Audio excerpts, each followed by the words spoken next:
Assalamualaikum warahmatullahi wabarakatuh.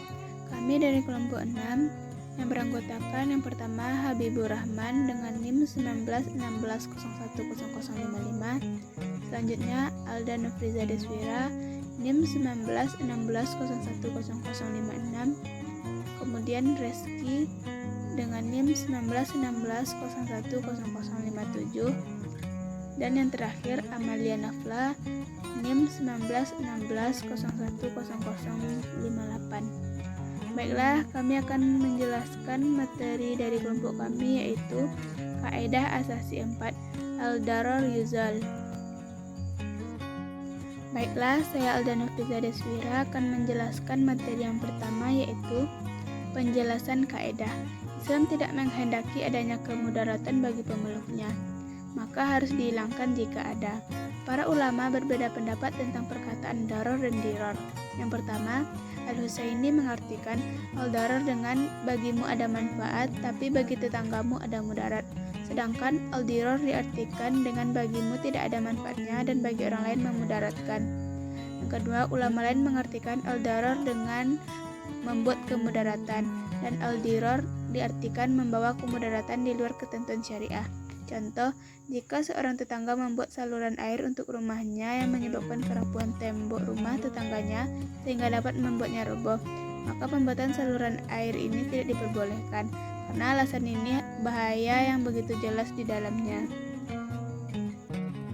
Baiklah, materi selanjutnya yaitu signifikansi kaidah. Al-darar yuzalu secara garis besar memiliki tujuan untuk menghilangkan kemudaratan kepada orang lain. Dalam aspek pengelolaan lingkungan, tentunya pengaruh kaidah ini sangat berfungsi secara signifikan bagi keberlangsungan kehidupan baik manusia maupun alam sekitarnya. Kemudaratan yang dimaksud dalam kaidah ini pun harus mengenal batasan-batasan tertentu, seperti dapat ditolak dengan batasan-batasan yang memungkinkan, tidak ekses dan berlebihan. Kemudaratan tidak boleh dilakukan dengan kemudaratan yang sama. Artinya, mudarat yang dilakukan tidak boleh sebanding dengan yang ingin dihilangkan. Apalagi terdapat kemudaratan dengan sifat khusus, maka wajib melaksanakan untuk menolak mudarat yang umum, dan bila kemudaratan tersebut lebih berat, maka dihilangkan dengan mudarat yang lebih ringan.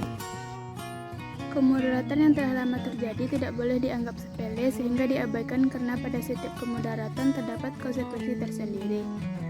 Setiap kedudukan kebutuhan manusia menepati darurat baik umum maupun khusus. Karena itu, setiap ada keringanan yang diperbolehkan harus melewati kondisi darurat atau hal hajah terlebih dahulu agar pelaku dapat menggunakan dalil ini. Konsep ini kemudian menjadi implementasi terhadap dasar bahwa setiap tindakan umum yang menolak kemaslahatan dan dapat membawa kerusakan harus dilarang. Baiklah, hanya itu yang dapat saya sampaikan. Materi selanjutnya akan disampaikan oleh Habibur Rahman. Baiklah, saya Habibur Rahman akan menyampaikan materi selanjutnya, yang C. Asal kaidah. Yang pertama, Al-Quran. Dalam surat Al-Baqarah ayat 233, yang artinya, janganlah seorang ibu menderita kesengsaraan karena anaknya, dan seorang ayah karena anaknya. Yang kedua, surat At-Talaq ayat 6, yang artinya, tempatkanlah mereka para istri di mana kamu bertempat tinggal menurut kemampuanmu, dan janganlah kamu menyusahkan mereka untuk menyempitkan hati mereka. Dan asal kaidah yang kedua itu sunnah. Yang pertama, yang artinya tidak boleh berbuat mudarat atau darar, dan tidak boleh saling memudaratkan. Dan di sini diriwayatkan oleh Imam Ibnu Majah, Imam Malik dan Imam Daruqutni. Yang sunnah yang kedua, yang artinya, dan sesungguhnya darah-darah kamu semua, harta-harta kamu semua, dan kehormatan kamu semua adalah haram di antara kamu semua. Hadis riwayat Imam Muslim. Lanjut yang D, maksud menghilangkan darar. Kaidah ad-dararu yuzalu memiliki arti bahwa kemudaratan atau kesulitan harus dihilangkan. Jadi, konsepsi kaidah ini memberikan pengertian bahwa manusia harus dijauhkan dari idar atau tidak menyakiti, baik oleh dirinya maupun orang lain, dan tidak semestinya ia menimbulkan bahaya atau menyakiti pada orang lain. Contoh kata mudarat dalam Al-Quran pada surat Yunus ayat 106 yang artinya, dan janganlah kamu menyembah apa-apa yang tidak memberi manfaat dan tidak pula memberi mudarat kepadamu selain Allah. Sebab jika kamu berbuat yang demikian itu, maka sesungguhnya kamu kalau begitu termasuk orang-orang yang zalim.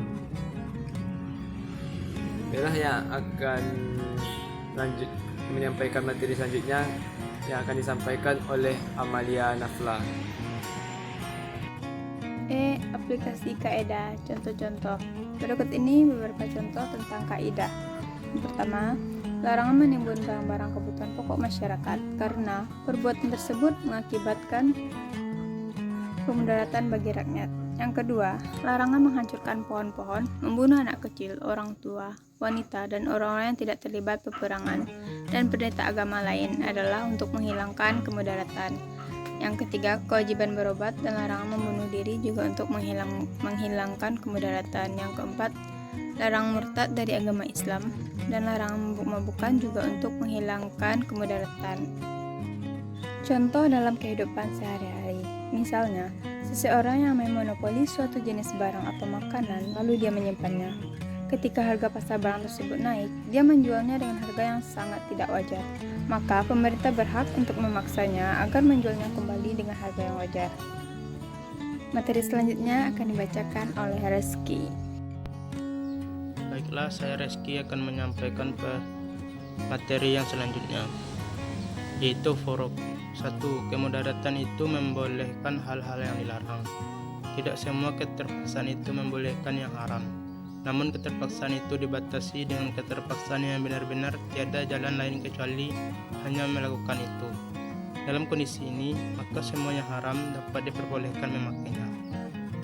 Di kalangan usul fikih yang dimaksud dengan keadaan darurat yang membolehkan seseorang melakukan hal-hal yang dilarang adalah keadaan yang memenuhi syarat sebagai berikut. A. Kondisi darurat itu mengancam jiwa dan anggota tubuh. B. Keadaan darurat hanya dilakukan sekedar dalam arti tidak melampaui batas. C. Tidak ada jalan lain yang halal kecuali dengan melakukan yang dilarang.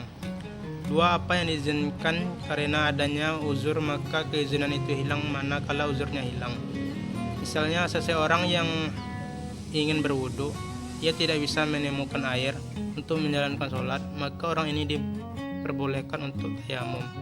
Tetapi sebelum masuk sholat ia diberitahu oleh temannya bahwa di tempat tertentu ada air, maka dalam keadaan seperti ini tayamum orang tersebut dianggap batal lantaran ditemukan air sebelum masuk waktu sholat, dan tidak boleh dihilangkan dengan cara melakukan kemudaratan lain yang sebanding keadaannya.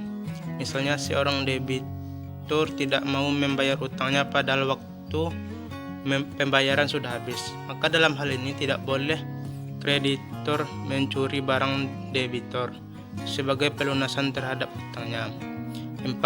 Kemudaratan yang khususnya boleh dilakukan demi menolak kemudaratan yang bersifat umum. Contohnya, boleh melarang tindakan hukum seseorang yang membahayakan kepentingan umum. Misalnya menjual barang-barang debitor yang sudah ditahan demi menyelamatkan para nasabah. 5. Kemudaratan itu tidak dapat dibiarkan karena dianggap telah lama terjadi. Maksudnya ialah kemudaratan itu harus dihilangkan dan tidak boleh dibiarkan terus berlangsung dengan alasan kemudaratan tersebut telah ada sejak dahulu. Contohnya, boleh melarang dosen yang punya penyakit darah tinggi yang parah untuk mengajar. Larangan ini tidak bisa dibantah dengan alasan penyakitnya sudah lama. Sekian dari saya. Terima kasih.